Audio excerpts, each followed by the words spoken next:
De la naissance d'un enfant au transfert d'un patrimoine, chaque situation est unique et mérite d'être bien vulgarisée par des conseillers dans le domaine. Voici la chronique des bonsconseils.com avec Éric Veilleux et Bernard Paquette, conseillers en sécurité financière chez Des Bons Conseils Incorporés. Oui, comme je disais tantôt, c'est toujours un plaisir pour nos portefeuilles de les recevoir en studio parce qu'on a toujours les meilleurs conseils avec l'équipe des Bons Conseils. Salut, Bernard Paquette qui est avec nous. Comment ça va, Bernard? Bon matin, ça va super bien. Vous aussi? Ben ça oui. va très bien, oui. Après une belle fin de semaine de température quasiment estivale, non, c'est cool, ça fait du bien. Oui, c'est J'ai incroyable. toujours pas assimilé cette information-là dans ma tête, là, la température qu'on a eue en fin de semaine. Oui, ben même dans les prochains jours, on va faire encore C'est aux vrai. alentours de 20 degrés quand même à la fin du mois d'octobre. C'est assez fou.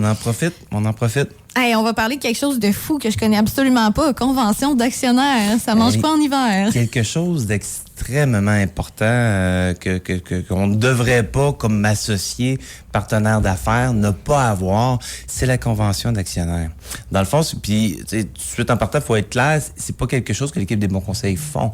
Ça, nous, on peut donner des pistes de pourquoi je dois aller en chercher, mais c'est avec votre notaire, dans le fond, que vous allez devoir faire ça. OK. Puis pourquoi on a besoin d'une convention d'actionnaires? Ben, c'est simple. Dans le fond, la convention va parler de tout ce qui peut arriver comme situation. Par exemple, je vais avec quelques exemples quand même assez simples. Mais ça s'adresse à des propriétaires d'entreprise. Ça s'adresse à des propriétaires d'entreprise, que ce soit une société par action, que ce soit une société de personnes. Rendu là, peu importe, t'es plus qu'un dans une entreprise, tu dois en avoir une. Ça va prévoir déjà qu'est-ce qui arrive, comment je peux vendre mes parts. Puis ça va, tu peux pas prédire, mais tu peux déjà justifier que c'est assurément l'autre actionnaire ou les autres actionnaires qui vont être les premiers, dans le fond, à pouvoir faire une offre. Comment qu'on va la faire, l'offre? Est-ce que ça va être un prix fixe? Les premières années, souvent, on doit pratiquement tout, parce que souvent, ça engendre un emprunt. Certaines entreprises, fait que si on va avec la juste valeur marchande, puis la valeur nette, ben ça se peut qu'il n'y ait pas grand-chose. Donc, de justifier toutes les clauses possibles, inimaginables. OK. Fait que premièrement, on va y aller avec les parts, les comment revendre l'entreprise s'il y en a un qui décide qu'il veut plus cheminer avec nous. Exact. Est-ce que ça va avoir d'autres clauses comme qu'est-ce qu'on fait si quelqu'un tombe malade ou Totalement. Puis, tu sais, ça va être la partie nous qu'on va entrer en complicité, si on veut, avec la convention, mais de prévoir, oui, si jamais il y a quelqu'un qui s'absente du travail, ben après combien de temps les autres partenaires, les associés, peuvent racheter les parts. Parce qu'à un moment donné, tu peux pas te permettre de perdre un de tes associés pendant 5 ans, 6 ans, 8 ans, sans que s'il décide qu'il veut pas vendre, il est pas prêt, ben à un moment donné, il faut établir déjà une date limite qu'à partir de tant de temps, les associés vont pouvoir te faire une offre. Puis à partir du moment que tu as fait une offre, ben combien de temps que tu as pour l'étudier? Tu n'es pas obligé d'accepter immédiatement, mais il y a vraiment plusieurs choses à calculer, à penser. Puis c'est quoi ton rôle dans l'entreprise? Il y en a pour certains que sont juste des actionnaires. Fait qu'ils ont juste mis de l'argent dans le fond, mais qui n'ont aucun rôle dans la compagnie. Donc à ce moment-là, eux, l'invalidité implique rien. Qu'il soit là, qu'il soit pas là, ça change rien. Mais si c'est moi qui va chercher les contrats pour l'entreprise ou c'est moi qui fabrique le bien qu'on vend, ben rendu là, ma date à laquelle, dans le fond, je dois me faire racheter va être beaucoup plus courte. Puis mon invalidité, il faut qu'elle soit couverte absolument par l'entreprise pour que l'entreprise ait les moyens de payer quelqu'un de qualifié pour me remplacer advenant mon absence. Fait que là, c'est là que les contrats d'assurance vont embarquer. Puis j'imagine que c'est un peu comme, tu sais, on parlait de se faire un contrat quand le couple va bien au début puis que tout est beau. Fait que j'imagine que quand l'entreprise va bien au début puis que tout est beau, on s'assoit, on fait ça. Oui, puis de le voir, même si vous le signez pas puis vous le mettez pas en branle en faisant l'ouverture de l'entreprise, il faut déjà être conscient des clauses qui s'en viennent puis des problèmes que ça peut amener. Alors, c'est là que le notaire va être une utilité. Tu peux pas t'en passer. Tu peux juste pas t'en passer. Savoir qu'est-ce qui va te prendre au bout du nez s'il arrive telle situation. D'avoir la possibilité, justement, de racheter s'il y a une fraude à l'interne. Qu'est-ce que tu fais? Ouais. Ben, qu'est-ce que tu fais? Puis comment tu rajettes? As-tu le droit de carrément le kicker out sans lui donner une scène? Oui, c'est ça. Qu'est-ce que je peux faire comme entrepreneur légal, qu'est-ce qui peut arriver comme situation?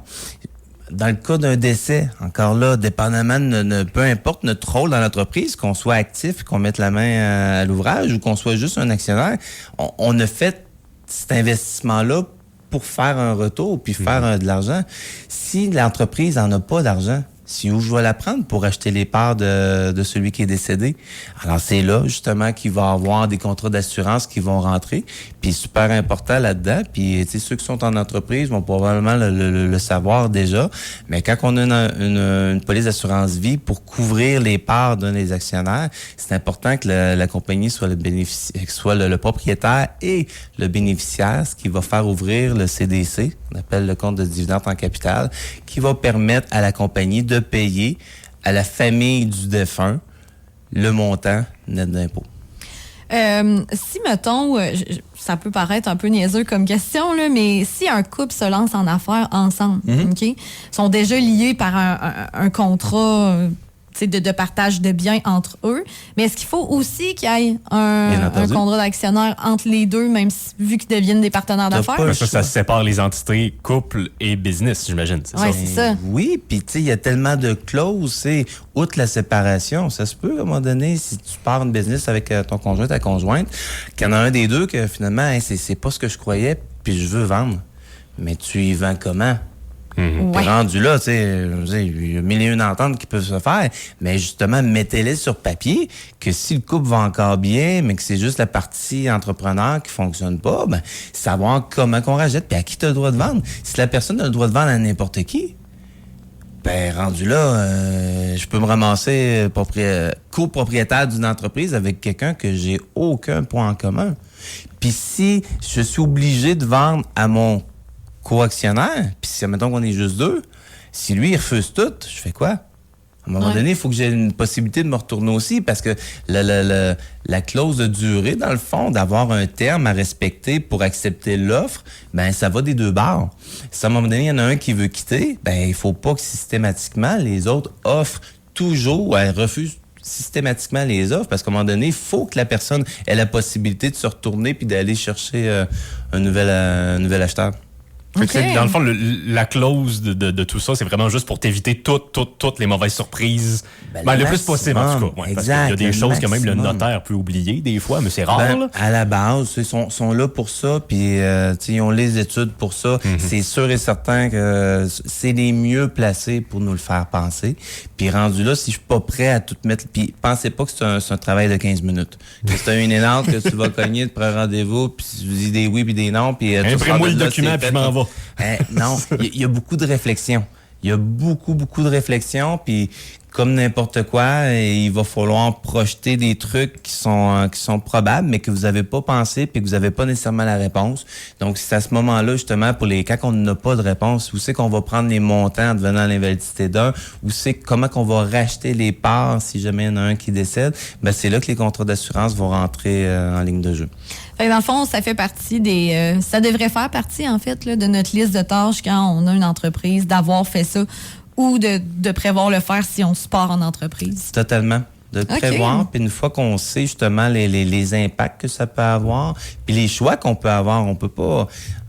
Je dis souvent, on peut pas demander quelque chose qu'on ignore l'existence. Alors, rendu là, le notaire va vous mettre un peu les grandes lignes de qu'est-ce qui est, puis très personnalisé aussi l'approche, parce que que tu sois dans l'immobilier ou que tu as une compagnie de fabrication de meubles, l'impact va être très différent. Ça sera pas les mêmes choses qui vont être à protéger. Il y en a un, souvent, que c'est plus du monde qui investissent de l'argent, mais qui n'ont pas la main à l'ouvrage comme tel, c'est un revenu passif. Puis les autres, comme je dis, ils vont avoir vraiment des fonctions. Ils vont avoir des clauses spécifiques selon le rôle que je vais avoir à jouer dans l'entreprise. C'est un peu plus complexe ce matin. Là. Des fois, on parle de budget en général, là, mais c'est plus spécifique, mais en même temps, on reste... La Beauce, il y a beaucoup d'entrepreneurs. Souvent, les entrepreneurs, c'est des gens qui sont très spontanés. Si on fait encore un petit lien avec la cigale à la fourmi, c'est des gens souvent qui sont plus cigales. Fait que c'est du monde qui sont plus impulsifs puis qui n'ont pas peur des risques. Mais à un moment donné, quand le risque arrive, si t'es pas prêt, ça peut vraiment mettre en péril ta business. Puis ta business est conjointement lié aussi avec ton personnel à un moment donné. C'est pas ta business est dans le pétrin, ben ton personnel va finalement tomber dans le pétrin. Donc, hyper important, je pense qu'il y en a plusieurs qui vont avoir une petite pensée au courant de la journée.